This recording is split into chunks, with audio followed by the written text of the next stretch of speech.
Hey, remember this guy? This is the Fender Player Acoustasonic Telecaster, and a lot of people seem to have forgotten about it. Today, I want to talk to you about what's wrong with this guitar. I'll fill you in. Stick around.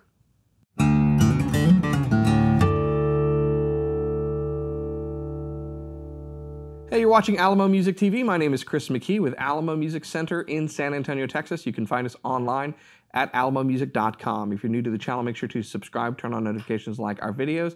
If you'd like to support the channel, visit our spring store link below for custom shirts like the one I'm wearing. You can also check out our podcast, the Fretboard Confessional, wherever you get your podcasts. So, do you remember this guitar? It was introduced as a lower price streamlined version of Fender's much well-received American Acoustasonic Telecaster. And you know, from the start, when they introduced the American Acoustasonic Telecaster, you had to basically understand that American implied in the name meant that there were probably plans coming down the pike for some future lower-priced options that were available. Now, the question that I had at the time was, how would that be how would that be done? Would it be done in a way that I thought was good, a good execution, basically the same recipe intact? And I think for the most part, Fender's done that, and yet nobody seems to care. So, you know, basically pulling the curtain back, these aren't selling very well. There's some other Acoustasonics that aren't selling well, and I think I have an idea why. So if you travel back in time with me for a bit, Fender kind of surprised everybody when they unveiled the American Acoustasonic Telecaster, the first guitar in their new kind of Acoustasonic family. And this was an idea that they were revisiting and much improving upon. Years back, they'd had some kind of Stratoacoustic, Teleacoustic, Acoustasonic things, but they were not wood. It was kind of plastic backs. They were overly built. They were cheap guitars with basic Fishman pickups in them, if even that, basic under saddle pickups in them. And they didn't do a whole lot, and they weren't very well received because really what you ended up doing was buying a guitar that didn't sound good unplugged and didn't sound very good plugged in and was really heavy and didn't play well. What's the point? So when they first introduced the American Acoustasonic Telecaster, and I got to be there for the unveiling at an event in Nashville, I was initially skeptical, and all it took was for me to hear the guitar, get it in my hands, and then play it to be won over and place an order and say, this is something that I would like to partner with Fender and support.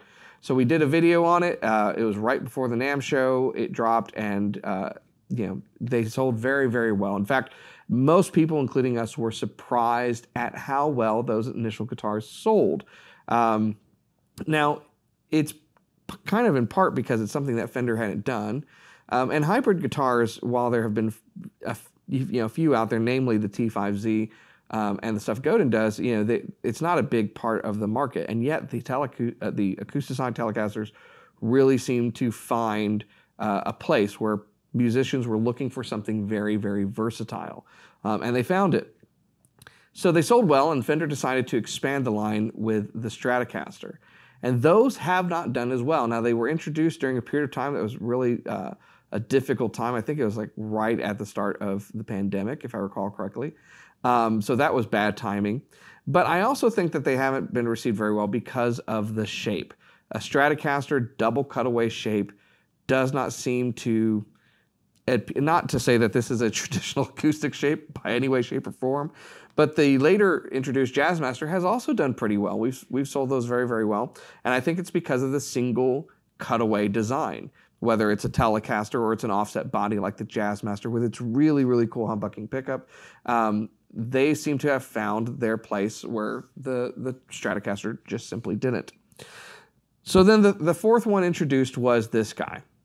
And this goes back to the original formula for the line. It is a mahogany body routed out with a inlaid spruce top, Telecaster body. It's very thin.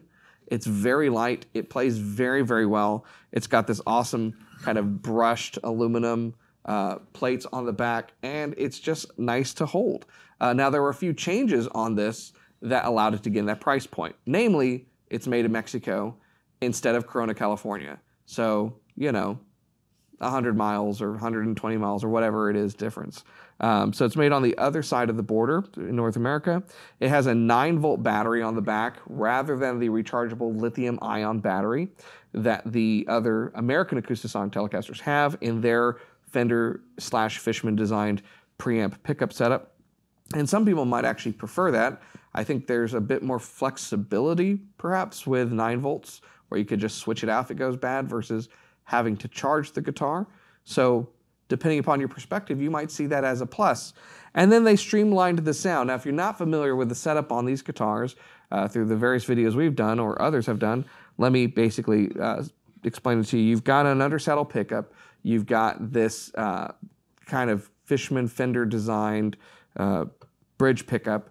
You've got a body resonance type thing going on. You've got a volume. You've got a blend knob. It's not a tone knob because you have in each position multiple sounds, whether it's acoustic sound, an acoustic electric blend, or an electric sound from cleaner to more overdriven. And you can blend between those rather than choosing one or the other. The part that's different on here for the sounds is that they have switched from a 5-way selector switch in the American version to a 3-way selector switch. And you still have the acoustic sounds, a blended sound, and a full-on electric sound. And it's kind of more straightforward in its execution here because there's fewer options, yet you still get that level of versatility. And let's not forget that the voice knob is not an on-off switch. It's a knob, so you're blending between different voices. So all in all, it's still an incredibly versatile guitar. It comes with a gig bag. It looks a lot like its older brother. So why are they not selling as well is the question. And I have a few thoughts on it, but I mean, let's keep this in mind just as a quick demo, okay? This is the acoustic sound you can get out of this guitar.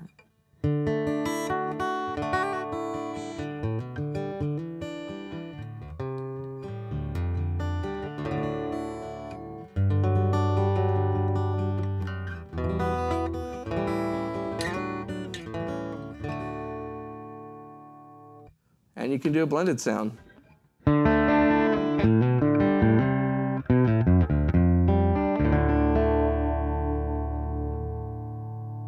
I mean, that's really versatile in a lot of different musical environments. And you can go, again, from this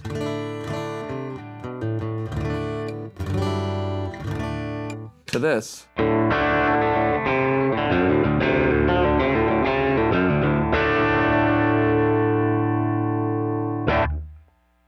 And by the way, I'm playing all through basically like a PA. It's a keyboard amp. It's low range, it's high range, it's not a guitar amp. So the overdrive you're hearing is not coming from a pedal. It's not coming from the amp, it's coming from the guitar. So you effectively can take this out, you can plug it in to any PA system, you can have your acoustic sound, you can have a blended sound, you can have an electric guitar sound, and then you can throw a host of pedals on that. That seems to me like an incredibly compelling option, particularly since it plays well. So some people don't like the looks of them, and I totally get that. You know, if you don't like a Telecaster with a sound hole in the middle of it, understandable. However, I don't think that's why it's not selling very well. For one, the well-selling American version looks just like it with different colors.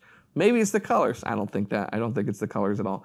How about the price? Well, now we may be getting somewhere. Here's the thing that you do need to know. This currently sells for about $1,200. The American version of it sells for about $2,000, which means there's only an $800 difference between getting the more stripped down Mexican-made version of the guitar versus the more full-featured American version of the guitar. Is that what's going on? It quite possibly could be. Now, the caveat I will add to this is that the American versus Mexico kind of component in the electric guitars kind of tends to have about the same thing going on depending upon the line you're looking at. Now, a Player Series Stratocaster or Telecaster on its own is going to go for around the $800 mark versus the American Pro 2s are up around $1,500, which is, you know, basically about twice as much.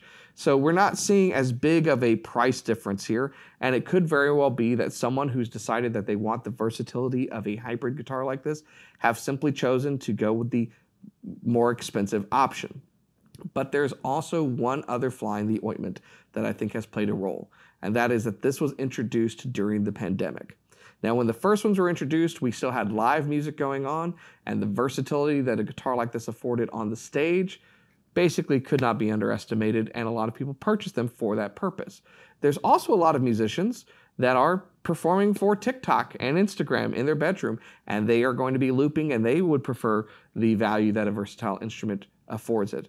But I do believe that it may have basically gone under the radar, being introduced in the middle of the pandemic, as it were, where a lot was going on and guitars were selling basically like hotcakes, and yet the marketing of it maybe didn't reach the people that it was intended to reach. I'm not sure. At the end of the day, I'd like to hear from you on it, because here's my opinion. I think it's a compelling guitar. I think the Acoustasonic line in general offers guitar players a really distinct option.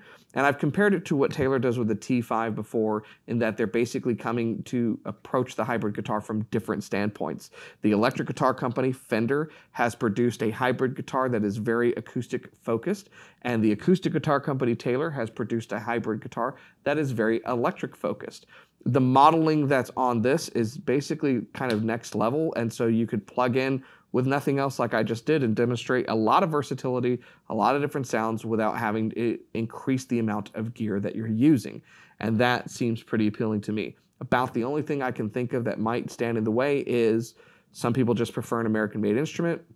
Some people want the versatility. And if it's only $800 more, maybe that's the choice that you're making.